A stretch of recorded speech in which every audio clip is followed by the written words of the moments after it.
Africa's $200 billion moment. Will Gates' fortune save or shape the continent?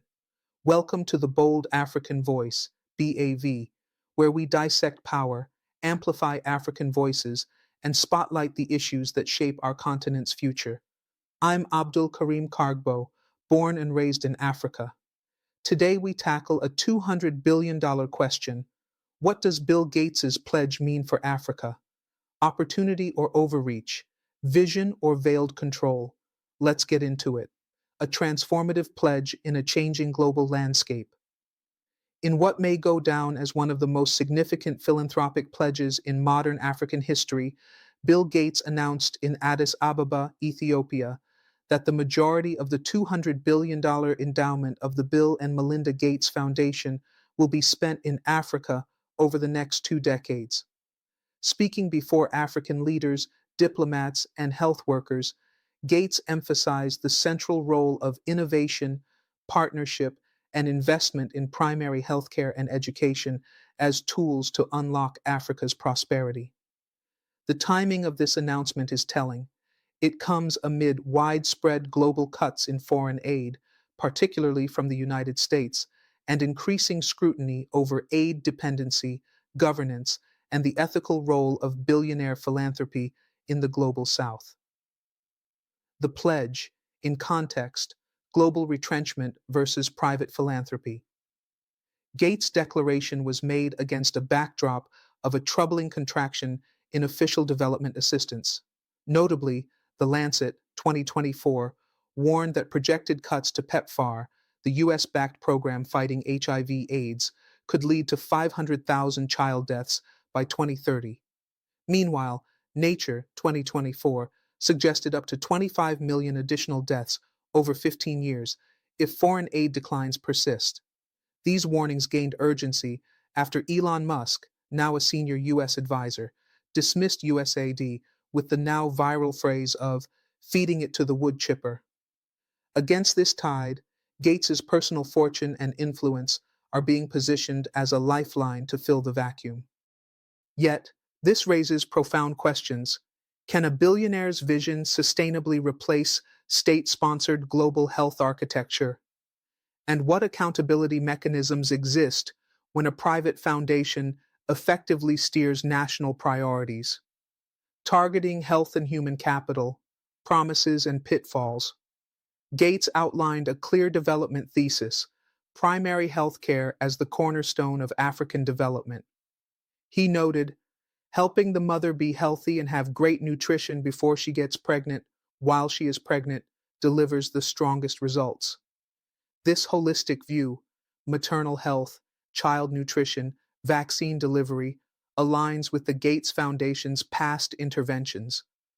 According to the Foundation's own reports, its efforts, partnering with Gavi, the Global Fund, and PATH, have already contributed to over 80 million lives saved globally. Its investments in malaria, HIV, maternal health, and agriculture innovation have been transformative, particularly in countries like Rwanda, Ethiopia, and Nigeria, all of which Gates referenced as models of innovation and leadership. However, such praise often overlooks the complex political and human rights record of some of these nations. For instance, Human Rights Watch and Amnesty International have consistently criticized the governments of Ethiopia and Rwanda for authoritarian practices, repression of dissent, and media censorship. Gates' decision to sidestep these issues raises concerns about the conditionality, or lack thereof, of philanthropic partnerships. Philanthropy versus policy, the role of African governments. African leaders now face a pivotal choice: embrace Gates' offer as a springboard for transformational development, or risk deepening cycles of donor dependency. The African Union, AU, and regional blocs such as ECOWAS and SADC should establish continental frameworks to ensure that this funding aligns with national development strategies, strengthens local capacity and infrastructure, promotes technology transfer and job creation, requires transparency, local ownership, and measurable results. Moreover, any continental or national agreement with the Gates Foundation should be governed by mutual accountability principles, possibly mediated through the African Development Bank or the AU Commission on Health and Social Affairs. Looking ahead, from billions to breakthroughs or bindings, the announcement has reignited debate over the future of development in Africa. If managed effectively, this influx of capital could catalyze a golden age of innovation in healthcare, education, agriculture, and technology. Already, Gates has shown interest in artificial intelligence, AI, to accelerate diagnostics and health service delivery, a topic on his agenda in talks with Prime Minister Abiy Ahmed and President Bola Tinubu. Yet the risks of tech colonialism and philanthropic capture loom large. Who controls the data from African patients? How are intellectual property rights managed for African-led innovations? What happens in 2045 when the foundation winds down? Africa must not become merely a beneficiary. It must be an equal partner in shaping this development architecture. Agriculture and food systems, green revolution, or genetic gamble. While healthcare has been the dominant focus of Gates Foundation's investments in Africa, agriculture is a rapidly expanding frontier. The Foundation's Alliance for a Green Revolution in Africa, AGRA, has aimed to boost crop yields through the promotion of hybrid seeds, synthetic fertilizers, and commercial farming systems. Though initially applauded for its ambitions, AGRA has faced increasing criticism. According to a 2020 report by the Tufts Global Development and Environment Institute, AGRA did not achieve its stated goals of doubling yields and incomes for 30 million farming households.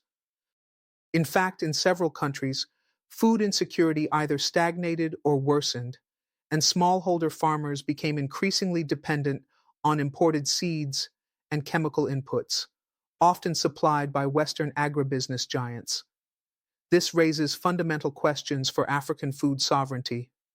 Will Gates Foundation's agricultural initiatives displace traditional, climate-resilient farming methods?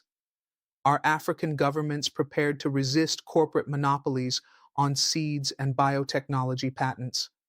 Can innovation be pursued without undermining indigenous knowledge and biodiversity? As the Foundation increases its footprint, African civil society organizations, such as the Alliance for Food Sovereignty in Africa, AFSA, are demanding more transparency, inclusive consultation, and ecological sustainability. Artificial intelligence and digital infrastructure, a new development battleground. Bill Gates scheduled discussions on artificial intelligence, AI, with Ethiopian and Nigerian leaders hint at the Foundation's pivot toward digital health, predictive analytics, and AI-driven policy tools. These technologies offer promising avenues for improving healthcare efficiency, early disease detection, and disaster response. For instance, AI-powered tools can track infectious disease outbreaks in real time. Machine learning can personalize maternal health care for rural women. Digital dashboards can optimize vaccine supply chains. However, the governance of these technologies in African contexts is largely undefined. Who owns the data? What protections exist for patients' privacy and biometric information?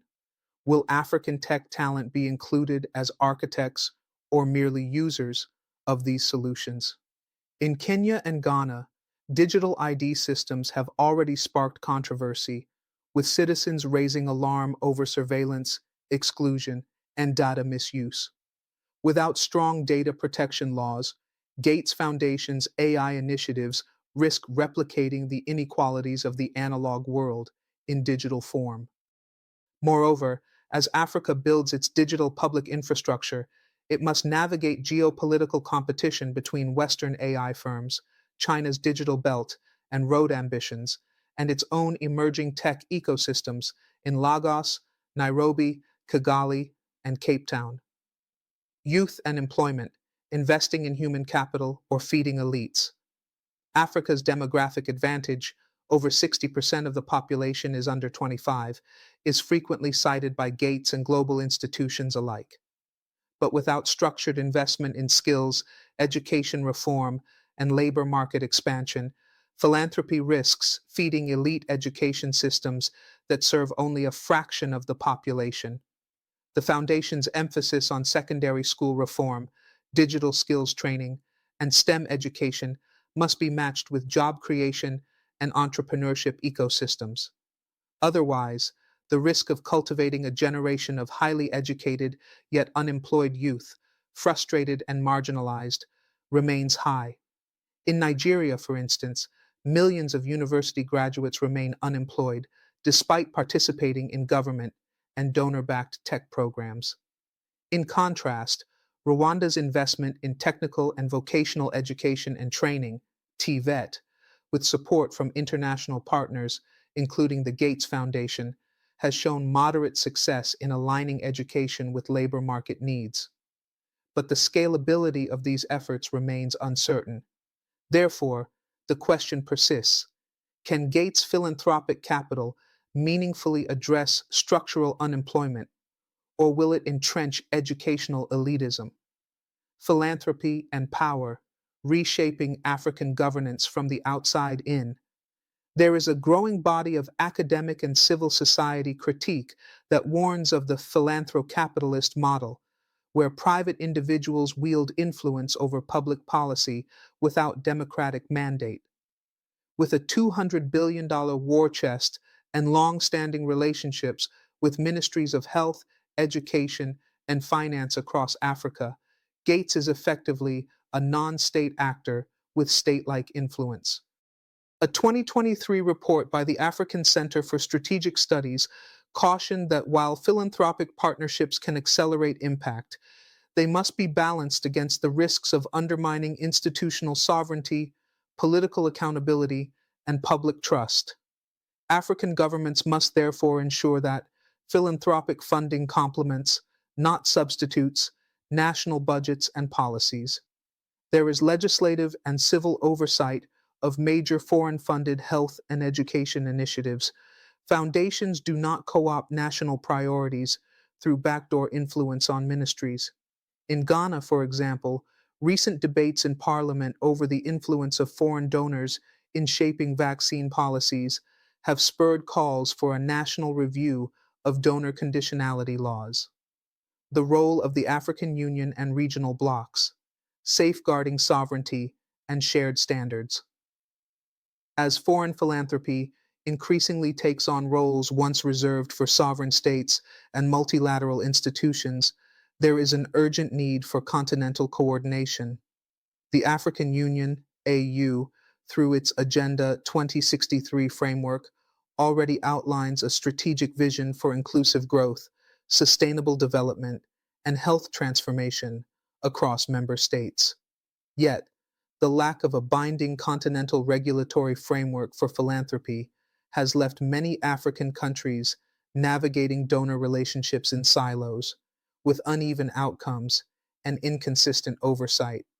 To prevent a patchwork of donor influenced national strategies, the AU and regional economic communities such as ECOWAS, SADC, EAC, and COMESA must assume a stronger role in developing continent wide guidelines on the governance of philanthropic partnerships, standardizing data governance laws, especially as AI, biometrics, and health surveillance technologies proliferate, creating joint evaluation mechanisms to assess the social, economic, and political impact of foundation led programs.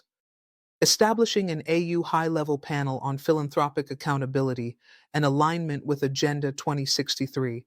This panel could include independent African academics, civil society leaders, and regional economic experts tasked with tracking donor behavior and enforcing compliance with ethical standards. Example: the Africa CDC, a specialized AU agency, already demonstrates how pooled technical leadership can coordinate health responses, with Gates Foundation funding reportedly expanding into health AI and pandemic preparedness. Institutions like Africa CDC must be at the core, not the periphery, of such engagements: electoral politics and power dynamics, unseen influences of philanthropy. While Gates' intentions may be philanthropic, history cautions us against politically naive interpretations of large scale external funding. In fragile democracies or authoritarian leaning states, development capital, especially when tied to high visibility programs like health, education, or AI innovation, can indirectly shape political outcomes. These effects include legitimizing regimes accused of human rights abuses when philanthropic partnerships are presented as global endorsements, shaping political narratives during election cycles as ruling parties highlight donor funded projects as their own achievements, marginalizing civil society voices that critique development models, especially when governments frame dissent as anti progress or anti development. Take Rwanda as a case in point. While hailed globally for its health achievements and digital transformation, much of it backed by Gates Foundation partnerships, the political space remains highly restricted. Journalists, opposition leaders, and human rights defenders frequently face persecution. Yet, these tensions are rarely addressed in philanthropic press briefings or foundation reports. In Uganda, civil society groups have raised concerns that Western donor funding indirectly bolsters the Museveni regime by freeing up state resources for security expenditures, while international NGOs handle social service delivery. Thus, as Gates expands his philanthropic investments, African watchdogs, think tanks, and electoral commissions must develop tools to monitor whether such funding tilts political competition, even unintentionally. Gender equity and inclusion. Who benefits most? While health and education programs often reference women and girls as primary beneficiaries, critical scrutiny is needed on how inclusive these interventions truly are. Funding that prioritizes digital education, for example, may disproportionately benefit urban youth with access to technology, leaving behind girls in rural areas who lack basic connectivity, internet safety training, or even stable electricity. The African Women's Development and Communication Network, FEMNET, argues that donor driven gender programs sometimes measure success through quantitative access metrics, e.g., number of girls in school, but overlook qualitative challenges like gender based violence, patriarchal schooling environments, or discriminatory curricula. Gates' recent call to unleash human potential through health and education is only as effective as its inclusivity. Moving forward, gender sensitive programming should involve African women's movements in co designing projects, go beyond access to tackle root causes of inequality, invest in sexual and reproductive health rights, often underfunded in conservative political contexts, include LGBTQ+ persons, often marginalized in global philanthropy discussions, but vulnerable in Africa's healthcare systems. Rethinking accountability. Who holds the billionaires accountable? Despite its far reaching impact, the Gates Foundation is not subject to the same scrutiny as multilateral donors, public development banks, or elected governments. Its board is private. Its funding priorities are shaped internally. Its partnerships, while numerous, are not always transparent. African scholars, such as Dr. Tinashe Nyaruwanga of the University of Pretoria, argue that philanthropy should not exist outside democratic accountability structures, especially when operating at continental scale. They recommend mandatory public disclosure of all foundation funded projects across Africa, parliamentary oversight committees in each recipient country to review and assess partnerships, independent impact audits conducted by African research institutions, public participation platforms where citizens and civil society can shape project priorities. Moreover, continental academic institutions such as the Council for the Development of Social Science Research in Africa, CODSRIA, and the African Academy of Sciences, AAS, must be empowered to critique, evaluate, and propose alternative frameworks to imported philanthropic models. Sustainability and the 2045 horizon. What happens when the Gates Foundation winds down? Bill Gates' recent announcement that the Gates Foundation will wind down operations by 2045 introduces a new layer of complexity to the philanthropic calculus.